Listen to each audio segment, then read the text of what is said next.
Hello, everybody, and welcome back to the podcast for a very juicy episode today as we talk about the difference between the lover energy and the mother energy. Let me just test the sound. Hold on a second. Testing. I think we sound pretty good. Let me just lower that a little bit, actually. Testing. Yep. Okay, cool. I think we sound good. Let's jump in. It's always hard because I'm like, I kind of want to wear my headphones, but they hurt my head after a while. And also that just doesn't look as cute on like a video. So, but it's then hard to hear what the sound quality is like. Anyway, so today we are talking about the lover versus the mother. And I shouldn't actually say versus. I should just say the difference between the lover energy and the mother energy because they are different. And I get so many questions about this. And obviously my program, Be a Lover, Not a Mother, is like the reason why I made that program. And obviously over time, over the last 2 years that I've had it running, it's obviously evolved and become bigger than what I initially thought it would become, which is fantastic. But it really did start out in the beginning because there was confusion around how do I stay in that how do I stay in the lover archetype and not go into the mother archetype? Because obviously when you're in a relationship, a romantic relationship we're talking about today, you don't want to be mothering your boyfriend, your fiance, your husband, whatever it is, whatever your relationship is with them. You don't want to be mothering them. You don't even want to be mothering your guy friends that you have a completely platonic relationship with, because it really can be emasculating, but most importantly, it depolarizes the relationship. And we don't want to depolarize the relationship because then obviously you aren't getting what you want out of the relationship and neither is he. And nobody wants to be made to feel like they're incapable of doing a job themselves, especially a grown man. So for those of you that are in a relationship or you want to get into a relationship, I really think everybody should listen to this episode, frankly, no matter what relationship they're in. Even if you are in the most amazing fucking relationship, I'm very happy for you. Like, cheers. There could still be a nugget that you will get out of this episode that could radically shift your relationship to become even better. Now, I want to say, firstly, as like a disclaimer, that this is general information and there's always a fucking line. Like, sometimes what can happen is that, and I've seen it with some of you when you send me messages of like, you're not actually allowing yourself to draw a boundary or put your foot down because you are so worried about emasculating him, or you're so worried about mothering him. Sometimes you need to put your fucking foot down. There's always going to be those scenarios where like, throw this shit out the window and trust your intuition, and always trust your intuition. But there's always going to be times where it's like, throw this out the window and just do what feels right for you. Do not silence your voice because you're trying to ensure that like, you're not the mother, you're staying in the lover, because you are only going to end up resenting yourself, if that makes sense. If you're watching the video, by the way, there's like a full Christmas vibe going on here and it's not Christmas yet, but I'm like, it's not even like that cold today. And I'm like, I'm wearing this jumper. I'm going to make the fucking house cold because I want to be snuggly and I'm ready for snow. Like, I'm ready for the fucking snow, the end. Like, someone please fly me there. Okay. So firstly, the lover energy instead of the mother energy is really about trusting him to lead himself and get the job done. Right. So I do not treat my boyfriend the way that I would treat my son because I am not his mother. There are times when it's really nice to nurture your man when he is sick, when he is run down, when he has a lot on his plate, and to help him. But having a nurturing energy is still different from mothering him, because the mothering energy is really about you not trusting him to be able to do the job himself. It's like you have to look after him in order for him to survive because that is your son. But you don't want to bring that kind of vibe into your relationships because, one, I think personally the most important one is that what will end up happening is that you will end up really resenting him because he will turn into a boy and he won't get anything done. He won't lead the relationship and he won't fucking lead you because he doesn't have to. Because you have essentially trained him over time to be okay with acting like a child because you're going to pick up all the missing pieces. So, like, for example, a really basic thing is like leave his fucking wardrobe an absolute mess. Because if every day you are cleaning up his wardrobe, like, yes, okay, sometimes it's nice, right? Like, if he's having the busiest work week of his life, tidy up his wardrobe, especially if it's usually tidy. Like that'd be definitely, especially if it's usually tidy, because how nice is that for him to come home and feel like he's taken care of by you because you love him. And it's not because you don't think he's capable of doing it himself. It's actually because he's very capable of doing it himself. He's at work grinding all day and you want to just take something off his plate. That's really nice of you. Love that. Yes, vibes. There's also another situation, another scenario where, for example, his wardrobe is a fucking mess all the time. And if you're always the one cleaning it up, is he ever going to clean it up himself? No, because he doesn't have to, because he knows that you're going to do it. It's like a child. It's like when you're parenting, right? Like if your parents constantly picked up after you, you would never learn to pick up after yourself. If your parents, you know, coddled you to the point where you never made a mistake, you would never learn. We have to learn even as adults. And when you're in a relationship, especially a new relationship, you are learning. You are learning how you can behave in this relationship. You are learning. It's like you're going through a fucking, it's that's why people's childhood trauma can resurface in a relationship or come up in a different way. If you've really healed it, it will come up in a different way when you get into a relationship because you're literally having to relearn how to live with someone and how to be in a very intimate relationship with someone. The last time you did that was probably when you were a fucking kid living with your parents and your siblings. So when you are, like as a child, right, like our parents had to let us make mistakes so that we learned. And even as adults, we have to be we have to be left to make mistakes so that we can even learn as an adult. Like this goes for, like, when I've talked to you guys about boundaries before and like how boundaries are aphrodisiacs. Literally, like I like sometimes, what were you doing the other day? Oh yeah, we were watching the new White Lotus. Oh my god, I should fucking do a podcast episode on White Lotus. Okay, so this was last night. Last night we were watching the new episode of White Lotus. I like it. It's in Italy, so I will watch anything on the coast of Italy anyway.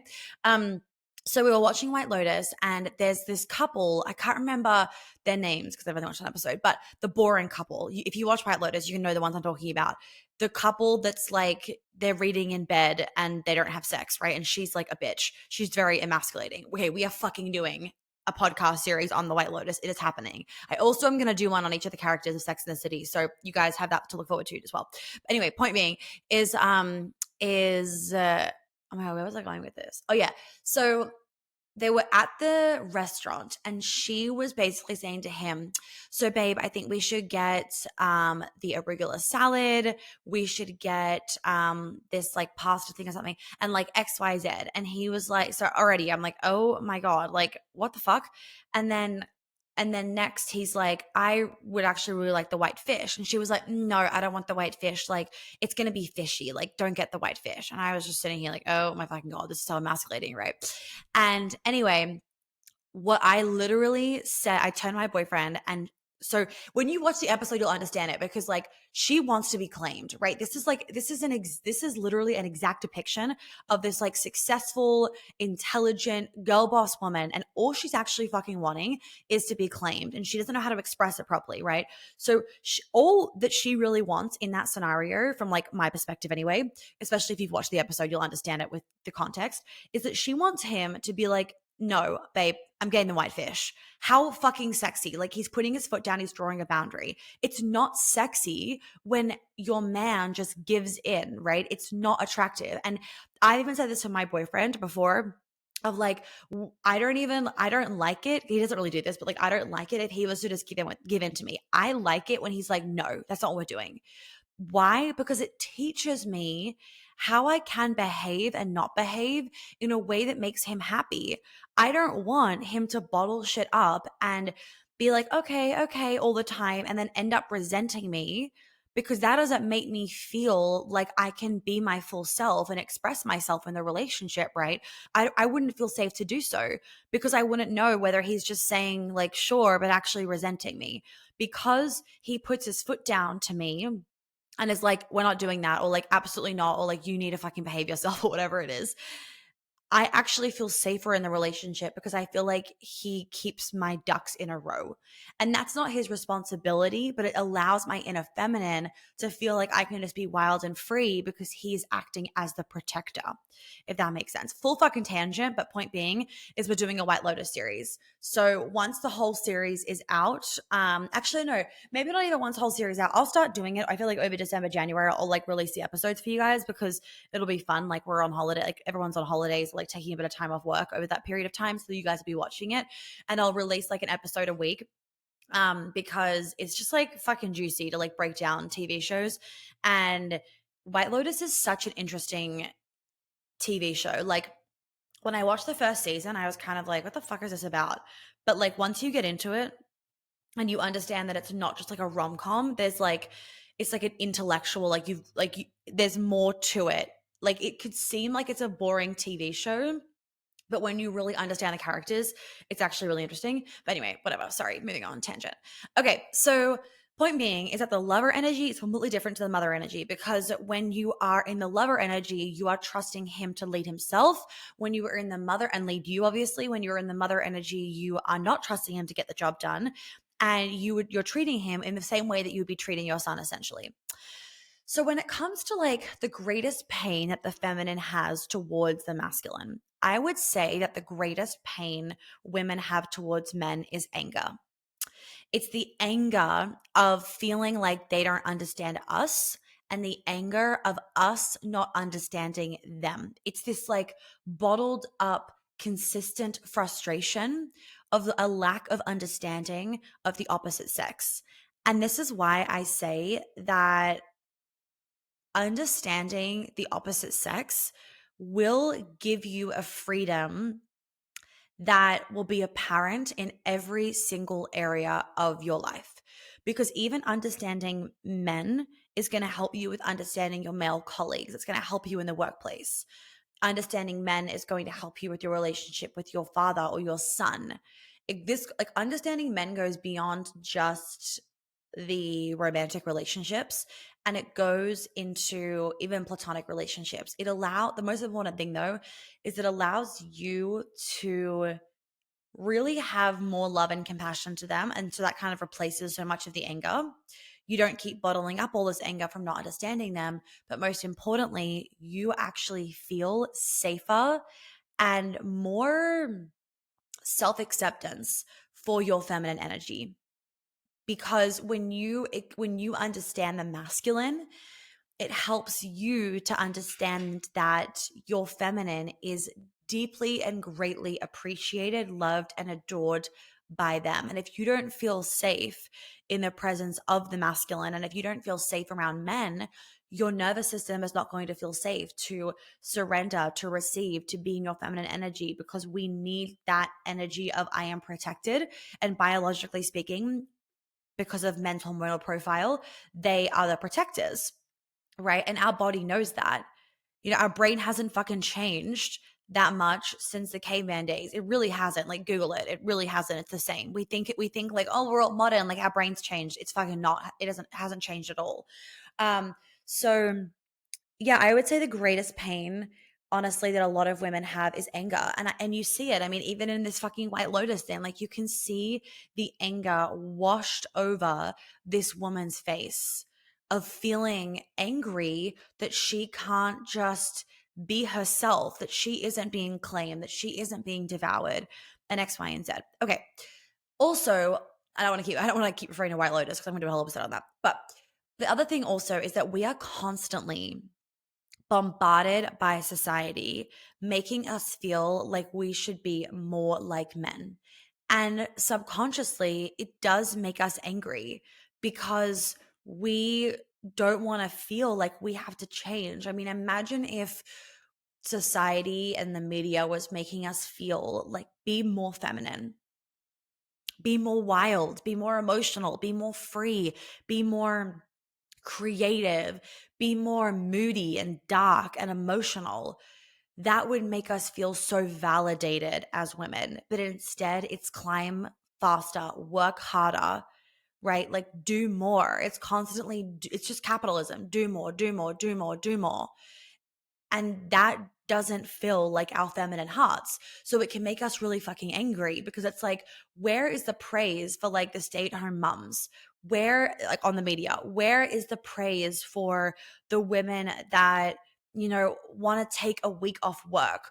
Where is the praise for women that want to work a part time job and be a stay at home mum? Like, where is that? And I will say something that I've noticed, but it's obviously not like from like big media outlets. I will say that I have loved seeing, and I talked about this in the Sex Life series that I did of that Netflix show. I do love seeing more these days in TV shows, like new TV shows, that there is a lot more conversation and there's more like what's the word? There's more conversation and more scenes, that's not the right word. Um of the struggle that a lot of women have with wanting to be a mom but also wanting to go to work or losing their sense of self when they become a mom. I do love that it's now more of a conversation. And though it's still like not on it, we still have the huge overwhelming side of mass media being like, you are worth more as a woman when you are a CEO, killing yourself, burning yourself out, hustling X, Y, and Z. And that doesn't mean that you can't do that as a woman. That doesn't mean that you should then feel shame for, you know, for being a COO and wanting to work hard. I love to work hard. It's about, where is it coming from? It's about like the battle that so many of us have in our head, where it is frustrating and it is exhausting and it is consuming because we want both. And how do we have both? And how do we still feel like enough in the eyes of others when we have both? Or how do you still feel like you are successful if you were to say, fuck this, I don't want to run my business anymore, I just want to be a stay-at-home mom? Does your sense of self then, do people then change how they perceive you? Are you then seen as less than in the eyes of other people? Like, this is this constant push and pull that so many women have that makes us fucking angry. And that anger then transmutes into the bitterness and into the emasculation, into the man shaming, into the projection of our anger towards, you know, the lack of feminine support in the media.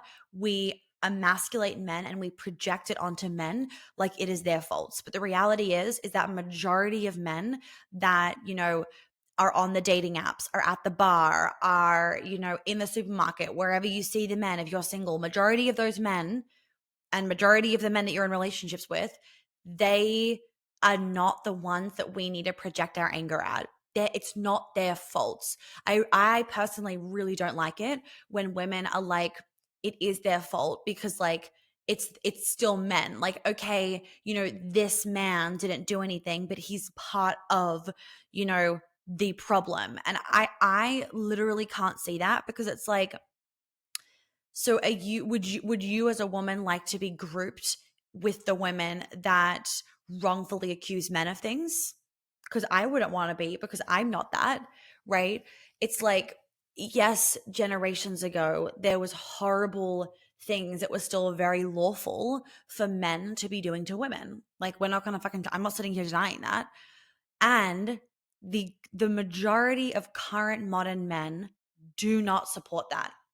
So when we are constantly shaming them, mothering them, putting them down, and emasculating them, we're not actually benefiting ourselves, because we're not allowing them to show up in that healthy masculine energy. They show up in a very wounded masculine energy thanks to us. And we literally put ourselves in this shitty catch-22 of, where are all the good men, and all men are dickheads. It's like, if you are constantly shaming and emasculating men, where is the space for them to then feel like they can be accepted as the men that they want to be? It is our responsibility to allow these modern men that don't fucking support, you know, the shit that happens to women. Of course they don't support that. Majority of them like absolutely do not. It's our responsibility to actually help them to feel like it's safe for them to really be in their masculine energy, because we need that masculine energy in our society. I mean, we need that masculine energy for us as women to even feel like we can achieve the things that we want to be achieving. So that was a full on tangent, but the point being is like, there are so many of you that would have, because I used to have this really subconscious anger or conscious anger and bitterness and hate towards men. And it isn't going to get you in a relationship with a healthy man. If you're in a current relationship, it's not going to support him to feel safe to lead you. It's not going to allow you to feel safe to even be in your receptive feminine energy because of all that anger and bitterness. So, CC, join, be a love another mother. Okay, next thing. Okay, so when I'm seeing women that have this bottled up pain from maybe having to mother their, or feeling like they have to lead the relationship, or this pain of like feeling like they have to mother their partner because like he literally won't do it. I have to do everything for us. I have to plan the dates. I have to do the food. I have to do the grocery shopping. I do the bills. Like if you feel like you're the one leading the relationship, there can be a lot of pain that ends up being built up and the pain is you just want your man or a man to lead you, but at the same time, you don't feel like you can trust him or a man to lead you. And you don't even feel, most importantly, you don't feel safe to let go of the control. You don't feel safe to let him lead. It takes a lot to let go of control. It takes a lot of self trust. And it obviously takes a lot of trust in men and the man that you're dating or the man that you're in a relationship with. That takes trust. And I get it. Like for a lot of us, our trust has been broken by men multiple times. And in that as well, we have some responsibility. Like the question that we have to ask ourselves, and this isn't then to mean it's your fault at all. The question that we have to ask ourselves, and maybe you need to ask yourself this in your current relationship, is like, where am I maybe responsible for this? Like, where am I maybe causing where am I maybe causing there to be a situation where the trust is broken? AKA, am I constantly emasculating and shaming him so he's ending up keeping things from me because he feels so put down and so full of shame that he doesn't know how to express when he's struggling with something. So instead, he kind of just, unfortunately does things that aren't ideal, but really there was a bit of that where I was to play in that happening. That can be really hard to take self-responsibility, but oh my God, taking self-responsibility and just having that self-ownership really will make you feel so empowered, and it will make you, it is the thing that will help you to let go of shame and guilt and be able to feel like you can move forward in the future. Because if you have never reflected on your past and therefore taken lessons from it, you will worry and hence have no trust that you will make the same mistake or the same thing will happen again and again and again because you haven't actually reflected, then really taken the lessons and then ensured yourself it won't happen again. There's a lack of self-commitment. When you have that self-commitment that's coupled with self-responsibility and self-ownership, it really does allow you to feel like, okay, this won't happen again because I'm not going to let it happen again. But if you never can learn from the past, you're not going to be able to use those lessons to ensure those same things don't happen again in the future. So even if you're in a relationship right now, like, if me and my man get in a tiff or something, or, like, let's say, for example, I've like asked him to do something and, he didn't get to get it done. Instead of me being like, and I had to learn this, instead of me being like, oh my fucking God, you get nothing done. Like every time I ask you for something, it's just like, it's forgotten. Like, where is the follow through? Instead of me going to that extreme, I will instead take some self-awareness and some self-responsibility of like, okay, was there anything that I could have done differently to ensure that this happened? Or was there anything that, maybe I should look at from the day that was obvious as to why he couldn't get it done and be understanding instead of emasculating, for example? Because sometimes, like, you have to look at, like, was the delivery good? Like, was it a good delivery? Was it a good day to ask this to be done? Or, like, was it just fucking stupid because you knew he had 10 million things on his plate and so you were kind of setting him up for failure? And this is not to say that you need to analyze yourself in every situation all the time, because sometimes there are situations, like there really fucking is, guys. Sometimes there really are situations. Sometimes there really is situations. Yeah, is situations where I'm like, why the fuck wasn't it done? Like, you're allowed to be like, there isn't any excuse. Like, get it fucking done. Like, move shit around. Like, obviously, depending on what the task was. That's why I put that disclaimer at the beginning of the episode. Like, there's always going to be those moments. And I also want to give you guys the nugget that sometimes, especially in like larger situations, it is really healthy for you to be able to look at if you had any part to play in the situation that is happening, because it allows you to learn to prevent those situations from happening again in the future. If you don't learn, they're going to keep happening because you're going to keep making the same mistake over and over and over again until you do fucking learn. Okay. Back to my point. So the pain of women wanting men to lead or their man to lead. This creates an intense conflicting emotion in us because the feminine part of us